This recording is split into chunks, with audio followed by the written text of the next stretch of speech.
Yo na miri bukmak Yolngu, numakangama Yolngu Radio News. Yo na miri Yirrkala community. Tuan jatawo, kurupan gadawin ngor Yolngu Radio ngor, Yirrkala lockdown ending. Yirrkala lockdown jangai diangon bala, tawar yura.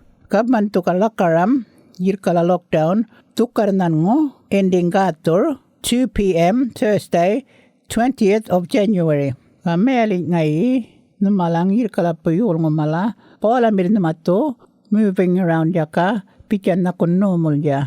Ngulin nito wangangor marichi ka visiting family nongo ini, o marichi bala shop lil, o elsewhere lil, ka nulun boy lil ya, nito bala mir marichi.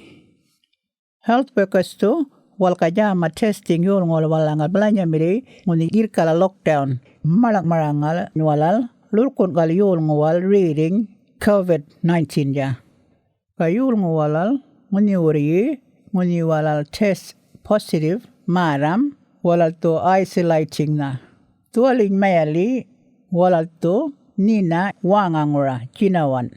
O ripungor ngunili ngunit walal to gulmaram spreadingor kurupanangor duali virus to ripungwal yul ngwal. Yirrkala lockdown ngay dawar yun na. Your reading COVID-19 ja ngay bay ngodawar yun Yirrkala. Makto ripungoy waloy o next few weeks ngay tubulo Yolngu ridik to COVID disease to.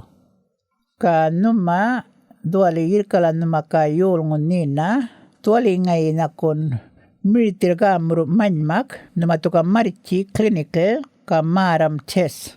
Ga ngulin naman ito maramala symptoms balanya nakon sore throats, ga ngalpar, ga fever, ka running nose, ka aching nung ito ka bone o headache, o nito dakay no kalwinya yun, o nito ka yaka nga talukka, o nito ka dakay nga namir, ngunin nito ka military jawar yun. Namatuka marichi clinical ka maram test.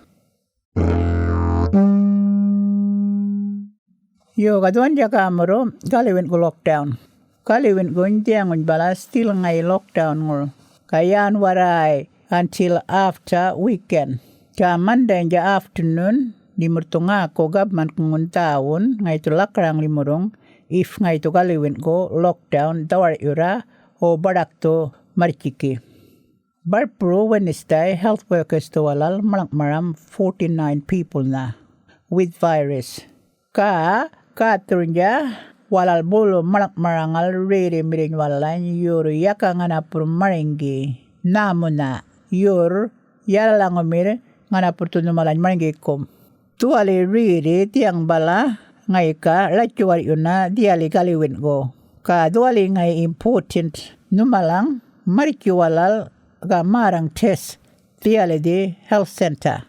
Ulit to numa test maram bukmak to numa to gul maram riri ka save guru to mirin walan community. Yo thank you numalang ko butur daw tambal Yolngu Radio le.